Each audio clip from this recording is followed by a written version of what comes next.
Europe کے شہر کلرمونٹ میں ایک تقریر ہوتی ہے، ایک ایسی تاریخ جو تاریخ کا دھارا بدل دیتی ہے۔ پوپ اربن دوم ہزاروں لوگوں کے سامنے کھڑا ہو کر اعلان کرتا ہے کہ یہ خدا کی مرضی ہے کہ تم یروشلم کو آزاد کرو۔ یہ صرف ایک مذہبی تقریر نہیں تھی، یہ ایک جنگ کا اعلان تھا، ایک ایسی جنگ جو ایمان، سیاست اور طاقت تینوں کا امتزاج تھی۔ چند سال بعد 1099 میں یروشلم، بیت المقدس، وہ شہر جسے 3 مذاہب مقدس مانتے ہیں، صلیبی افواج اس پر قبضہ کر لیتی ہیں، لیکن یہ صرف ایک فتح نہیں تھی، یہ ایک قتل عام تھا۔ مورخین جیسے کہ ولیم آف ٹائر اور دیگر صلیبی ذرائع لکھتے ہیں کہ گلیوں میں خون بہہ رہا تھا، مسلمان، یہودی، کوئی محفوظ نہیں تھا۔ اور ابن اسیر بعد میں لکھتے ہیں کہ وہ دن ایسا تھا جس میں انسانیت شرمندہ ہو گئی اور خون نے زمین کو ڈھانپ لیا تھا۔ یہ لمحہ صرف ایک شہر کا زوال نہیں تھا، یہ ایک نفسیاتی صدمہ تھا، پوری مسلم امہ کے لیے، پوری مسلم دنیا کے لیے۔ لیکن سوال یہ ہے ناظرین کہ اگر بیت المقدس اتنا اہم تھا تو وہ اتنی آسانی سے کیسے گر گیا؟ کیوں گر گیا؟ تو جواب شکست میں نہیں، تقسیم میں چھپا ہے۔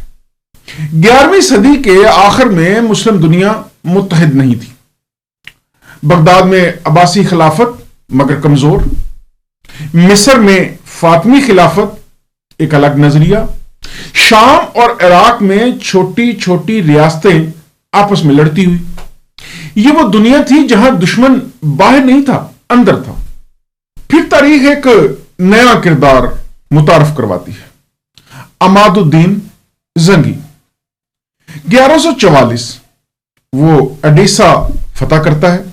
یہ پہلی بڑی مسلم کامیابی تھی صلیبیوں کے خلاف۔ یہ صرف ایک شہر کی فتح نہیں تھی، یہ ایک پیغام تھا کہ مزاحمت ممکن ہے۔ لیکن اصل تبدیلی اس کے بیٹے کے ساتھ ہے، نور الدین زنگی۔ یہ صرف ایک حکمران نہیں تھا ناظرین، یہ ایک نظریہ تھا۔ نور الدین نے جنگ کو صرف تلوار سے نہیں لڑا بلکہ خیال سے لڑا۔ اس نے جہاد کو ایک سیاسی، مذہبی اور سماجی تحریک بنا دیا۔ مساجد میں خطبات دیے گئے، علماء کو شامل کیا گیا، شاعری کو استعمال کیا گیا، اور پھر ایک عجیب واقعہ، نور الدین نے ایک منبر بنوایا خاص مسجد اقصی کے لیے۔ حالانکہ بیت المقدس ابھی صلیبیوں کے قبضے میں تھا، یہ صرف لکڑی کا ایک ممبر نہیں تھا بلکہ یہ ایک اعلان تھا کہ ہم واپس آئیں گے۔ اس دور میں ایک نوجوان پروان چڑھ رہا تھا، نام تھا صلاح الدین ایوبی۔ صلاح الدین ایوبی کی پیدائش 1137 یا 1138 میں تقریت عراق کا ایک علاقہ ہے وہاں ہوتی ہے۔ وہ نہ تو شروع میں کوئی عظیم جنگجو تھا، نہ ہی اس نے بچپن سے فتوحات کے خواب دیکھے تھے۔ وہ ایک مختلف انسان تھا، اسے شاعری پسند تھی، اسے علم سے لگاؤ تھا، دین کی طرف جھکاؤ تھا۔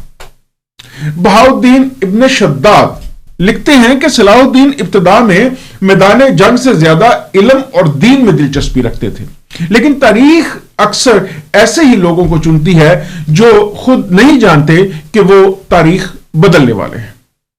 صلاح الدین کی زندگی کا رخ بدلتا ہے جب اس کے چچا یعنی اسد الدین شیر کوہ اسے مصر لے جاتے ہیں۔ مصر اس وقت ایک کمزور فاطمی خلافت کے تحت تھا، سیاسی سازشوں اور بیرونی خطرات کا مرکز۔ پھر آتا ہے 1159، ایک ایسا سال ناظرین جو سب کچھ بدل دیتا ہے، یعنی صلاح الدین کے چچا شیر کوہ کی وفات ہو جاتی ہے، اور ان کی وفات کے بعد صلاح الدین کو مصر کا وزیر بنا دیا جاتا ہے۔ ایک نوجوان جو ابھی تک ایک سپاہی کے طور پر بھی مکمل طور پر ثابت نہیں ہوا تھا، اب ایک سلطنت کا منتظم بن جاتا ہے۔ اور پھر یہاں سے اصل کہانی شروع ہوتی ہے۔ صلاح الدین نے مصر میں صرف حکومت نہیں کی، اس نے اسے بدل دیا۔ یعنی 1171 میں فاطمی خلافت ختم، سنی خلافت بحال، اور خطے میں عباسی خلیفہ کا نام اور خطبے میں عباسی خلیفہ کا نام شامل کیا جاتا ہے۔